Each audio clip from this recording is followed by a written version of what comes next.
Si vous ne savez pas, toutes les semaines, on nous ramène des Guinéens qui vivent en Europe, qui vivent un peu partout.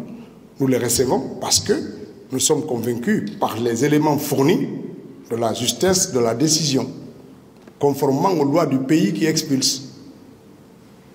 Si aux États-Unis, on vous dit que si vous êtes là illégal, vous n'avez pas le droit de travailler sur notre sol, si on vous prend en train de faire du travail et qu'on apporte la preuve que vous étiez en train de faire du travail clairement et que pour ça vous recevez un salaire et que la conséquence de ça c'est l'expulsion, qu'est-ce que vous voulez qu'on fasse? On doit juste vérifier que la personne a violé les dispositions du pays d'accueil.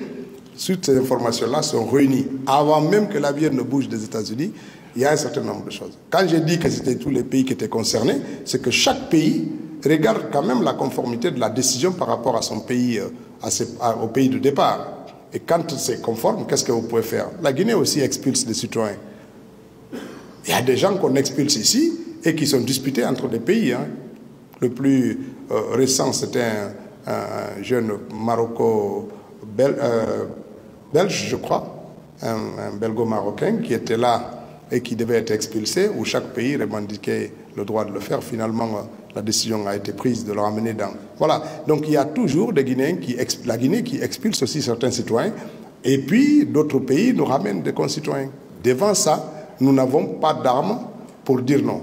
Lorsque les droits de nos concitoyens sont violés, oui, nous faisons des observations claires là-dessus et des revendications lorsque c'est nécessaire pour le porter aussi.